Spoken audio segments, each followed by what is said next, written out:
Hey everyone, thank you for joining me here this morning. I'm going to talk about this epidemic we have of startup advice.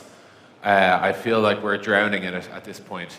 So we're all familiar with this concept of product market fit, and indeed I used to talk about this for the first 2 to 3 years of Intercom. It was the number one thing that we talk about. And turns out everyone has their own version of product market fit, and there is plenty of diagrams of product market fit, and it just keeps coming. And I think one thing we realized after a few years of Intercom was that product market fit is really just one step. And you can actually have a truly world-class product and tens of millions of revenue and thousands of customers and an incredible valuation and an incredible brand, and it can all still go to shit. And we've seen this happen of late with either public market realities. We've seen people who definitely have a popular product struggle, people who definitely have a big brand struggle. And I think a lot of this comes down to maybe within the SaaS community anyway, we obsess over this catchy phrase, product market fit, without thinking about all the rest of the shit that also has to go right for you to succeed.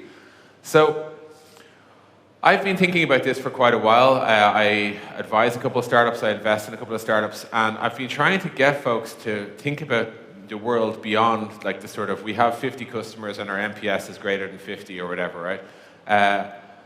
And the idea is that it's not just about product market fit.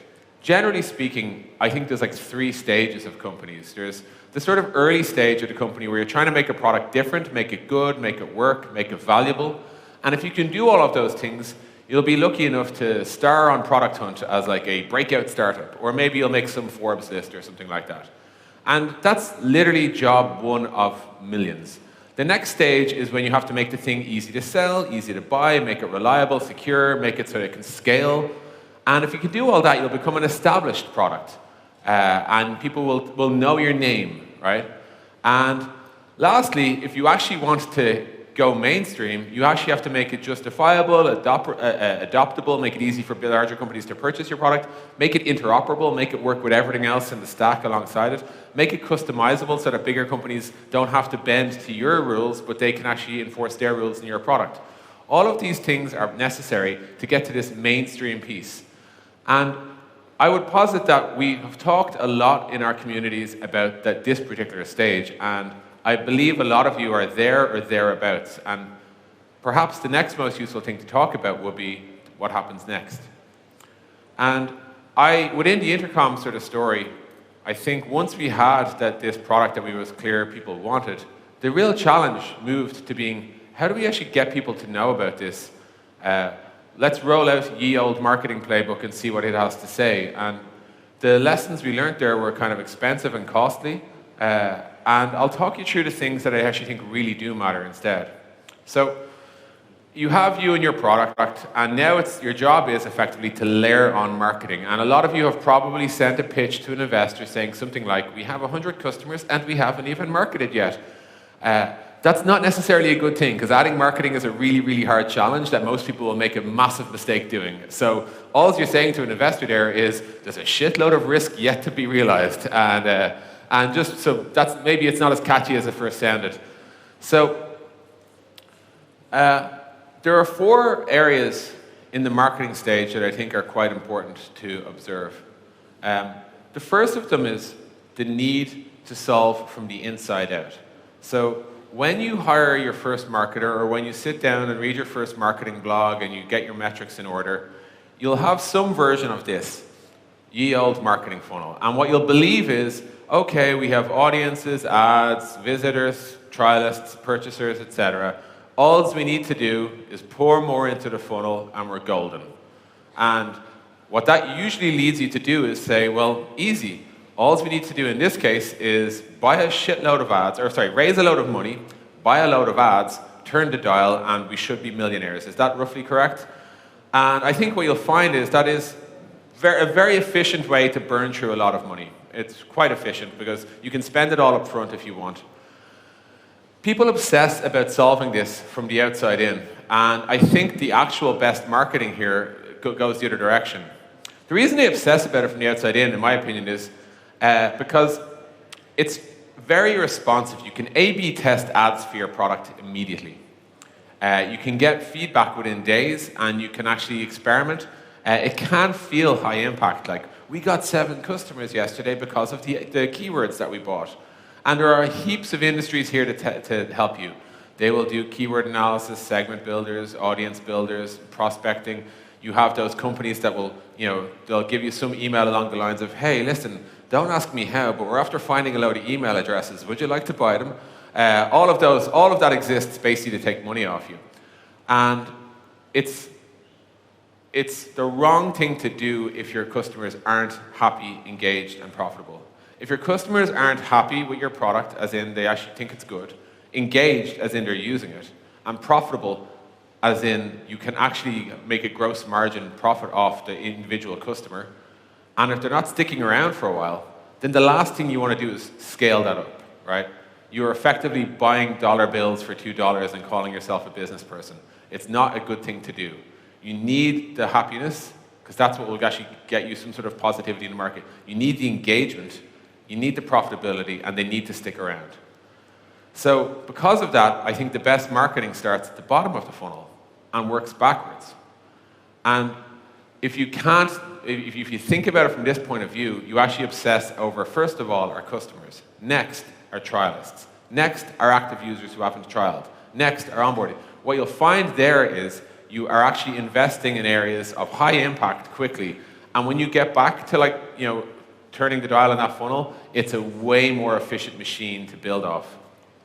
A second piece is this idea of marketing the job to be done. I'm not going to give an entire diatribe on job to be done. There are, frankly, hundreds of them at this stage. The thing I would say to you is these 2 simple questions. Are you building the thing that you sell? So to what degree does the language on your marketing website correlate with what your product team believe they're building? And vice versa. And similarly, when you look at how your customers describe your product and what they buy it for, how does that overlap with what you think you're doing? So often I see startups who tell me they're selling a creative project management suite or something like that, and then you talk to the customers and what they say is it's a really, really efficient way to assign somebody a task. And you're like, oh, there's a bit of a mismatch there, and you're investing in all this creativity and they're loving all this task productivity, and there's you're totally missing each other in the market, which means you're improving the product in a way no one cares, and these people care about the piece that you're not working on. And you have to watch out for this.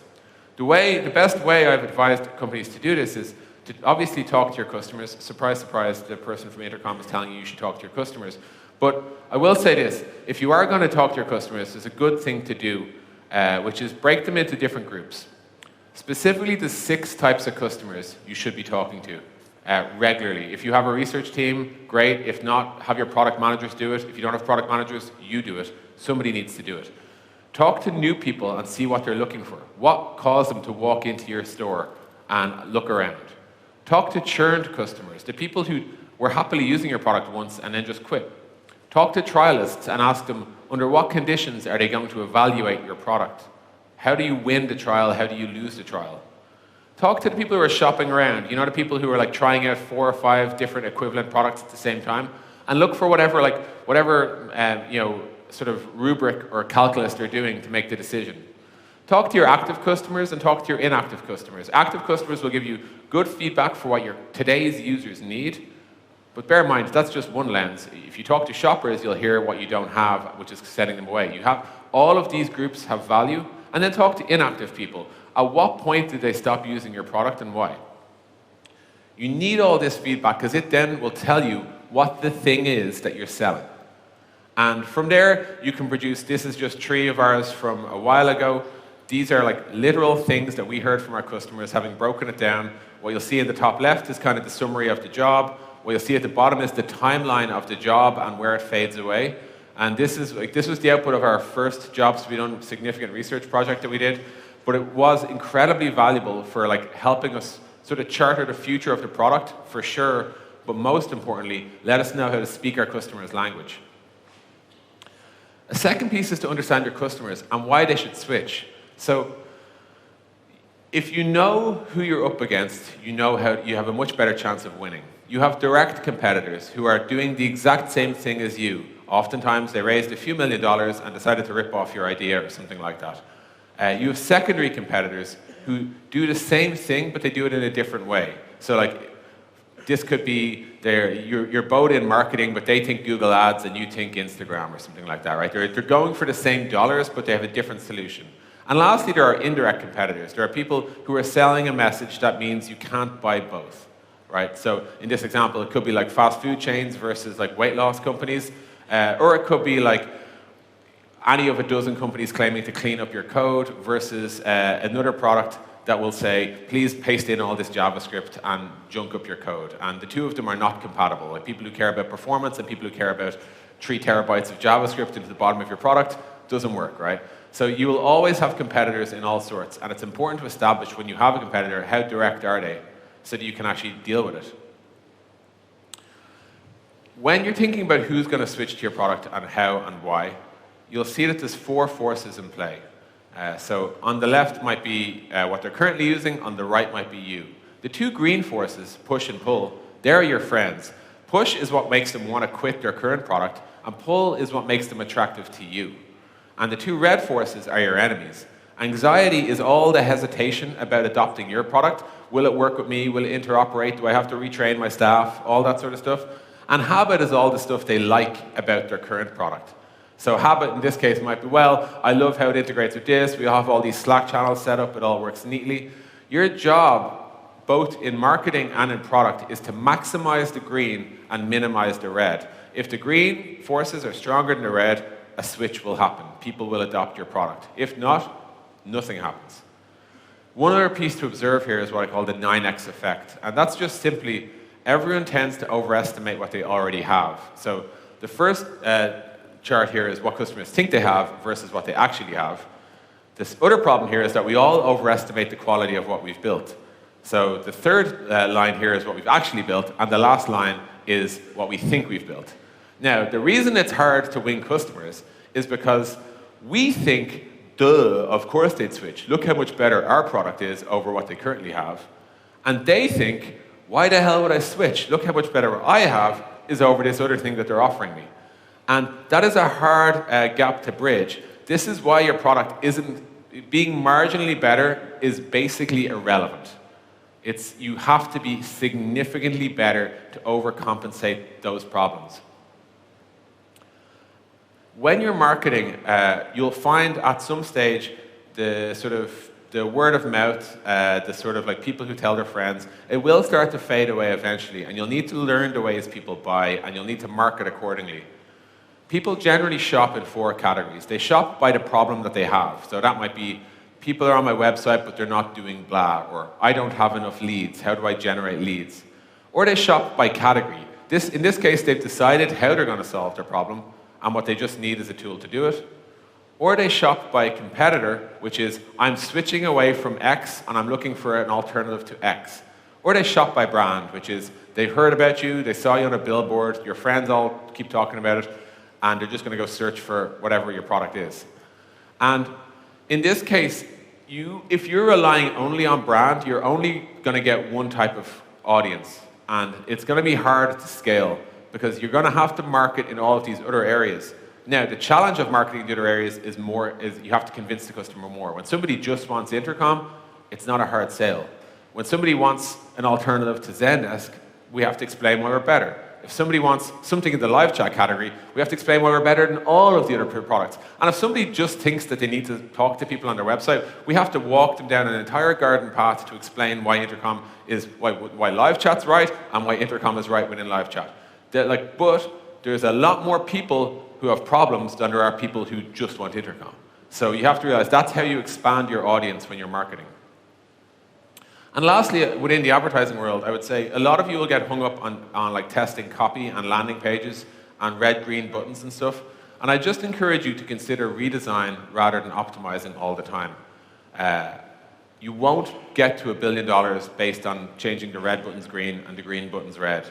So we've done this game before. We know that big calls to action outperform small ones. We know that they outperform actions that are in the wrong place. We know that ones you can see outperform ones that you can't see. We should be, as an industry, pretty much done working out that making buttons obvious is a good thing. For some reason, we keep surprising ourselves with this realization.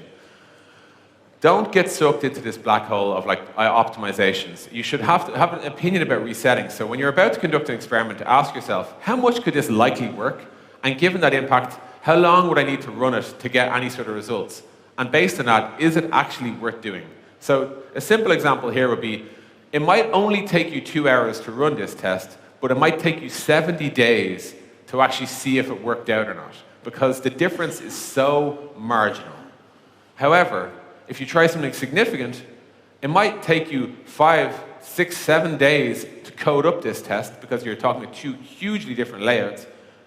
But because the difference is likely to be significant, in a good way or a bad way, it could be worse, could be better, it'll converge a lot quicker. So just bear that in mind when you're considering the ROI of a test. Just because you can run the test quickly doesn't mean the test runs quickly. You can set it up, but it might take a long, long time to run. So just think about that as you're testing. Because bear in mind, every time you run one test, you have to say no to every other test, otherwise it's not a real test. So this idea I often explain to people as being like, explore the solution space. A lot of you will design one page and then just try and iterate and iterate and iterate and get the best version of it, and you'll miss the best solution. Be willing to explore a lot of different ideas when you're considering key pages, whether it's your sign-up page, your landing page, your onboarding page, whatever. Explore the solution space and you'll have a much better chance. So the last piece I just want to talk about is the scale stage. So when you get product and marketing right, yes, you might check a box for product market fit in some sense, but there's a lot more going on here. All of this shit will show up to the party and company running gets a lot more complicated. But at scale, there's only 5 things I'd sort of talk about. One is your roadmap process needs to change. What got you here won't get you there. You can't work off gut, intuition. Even if that did scale, you're going to be too far from the customer, so it's not a good idea. So you have to redevelop how you roadmap. And what that means is taking lots of inputs. It's no longer about you and your gut instinct. It's about knowing which of these things are we solving for. Sometimes these things will be crucially, they'll flare up, like product health might be a burning issue. Other times, you might have a bit of free time and you can work on some new ideas. The other piece for product is just to learn that if you overfit for one customer and give them exactly what they think they want, bear in mind the cost of doing that might make you a bad fit for every other customer. So be careful nailing the needs for a specific customer. You have to find the sort of highest common denominator. Specifically, what's the best product we can build that everyone wants? And that might look slightly imperfect, but it'll serve a lot more people. And this is how you should think about your product as you scale up. And then, the last pieces you need, they're your options, your settings, your integrations, your preferences. That's how you do it. Obviously, the last thing I'd say on that is just, this is not a product by itself. You actually have to have some opinions to actually resonate in market. Evolving how you build, bear in mind, innovation and problem solving are actually different types of work. When you're innovating, you should be willing to fail. When you're problem solving, you should have a pretty high bar for like nailing the solution. And it's important to get that right. If you're working on what's a known problem, you should be able to solve it. If you're speculating about a new product, you need to give the freedom to fail, otherwise you won't hit anything useful. So every piece of product work, when you're trying to problem solve, should have this revenue hypothesis. What will this work do? Will it help sales close more deals or bigger deals? Will it unblock customers? Will it decrease churn? Tell me specifically what the work will do, and we can then see if we did our job. And just bear in mind, don't go and add features for no reason to close one deal. So if you do this, you'll end up with a product that's like miles wide and inches deep, frankly. If you just add a feature for every time somebody throws a wobbler and tells you they're going to quit, you'll piss people off. For sure by not adding them, but if your product just gets so complex, you won't be able to serve anything and the quality of the whole thing shrinks. And this isn't product purist bullshit, because if you have all of these features, you then have to go and market them and sell them and explain them and document them and support them and make them work your APIs and mobile apps and all sorts of shit. It's not worth it. So, how you measure your business is something you have to change. You need to start thinking about net dollar retention over time. Churn and expansion are the things that actually define the success of a SaaS startup. To give you a simple example, here's a business that expands and here's a business that contracts. The difference is remarkable. One of these, $100 in, turns into $101. In the other one, it turns into $99. You can see the trajectory difference. It's remarkable. So the way you should realize this is that like when you're growing your business, you bring in new revenue and your current revenue expands. Here's what it looks like if your current revenue doesn't expand. Here's what it looks like if your current revenue does expand. And here's what it looks like if your current revenue shrinks. And you can sort of see the trajectories of these businesses are totally different, which is why you care about churn, it's why you care about expansion, it's why you care about the ability to retain the dollars you bring in. In general, you want to be targeting somewhere in the range of 120, 140% for this. It's like what's best in class, and there are some relatively successful IPOs that have hit that. This all helps your lifetime value versus your CAC, which I'm sure the marketers in the crowd know is the key thing here. And then the last piece I'll close on is just this idea of your edge. So imagine you're on a beach with all your competitors, and you have your own little section of the beach, and you're selling ice cream. And people come along and they love your ice cream. And one day somebody notices, shit, that dude's selling a lot of ice cream. So that one person sets up and they rob a customer. And then they rob a few more customers. And then you realize, they're after getting a lot of customers. So you start moving down the beach and they start moving up the beach. And before you know it, you look a lot like each other. And next thing you're selling the same product to the same people. And that is what's called Hotelling's law, and it applies very much in software. Beware of prioritizing the product requests that make you look more like your competitor, because we need what they have will very quickly turn into we need to look different to them, and it's a big problem. And lastly, this is my final sentence, I guess, all your opinions that you have in software were necessary to let you start your company. And they all cost you customers over time, but they will be worth it. So you say, we're ticket tracking, but we insist on dark mode. That's great. It'll get you a load of dark mode purists. At some stage, if you want to expand your market, you need to consider not dark mode. Or like any version of this, every task must have an owner, every task must have a date. Whatever dogma you have, it has to be worthwhile. Here's a shitload of dogma we have in Intercom from the early days. We used to think all of these things until we didn't. And when an opinion is costing you more than it earns you, it is just dogma. And you have to realize good opinions attract customers. They inspire the team, they fuel the marketing, they reduce product scope, and they simplify things. Bad opinions cost you sales deals and you can't explain why. They confuse your team. They paint you into corners technically or like logistically, and they confuse your customers. Why can't I do this? It doesn't make any sense. Oh, well, because 3 years ago we decided blah, blah. Who cares? And opinions should expire. It's literally what has to happen as your company grows up. Things you used to think might not be true anymore. And I would just say that a foolish consistency to the past is exactly how your company will stay small and how your mind will stay small. Put another way, when either you kill your dogma or your dogma is what will kill your company. And I'm Traynor from Intercom. I hope this was useful. Thanks very much.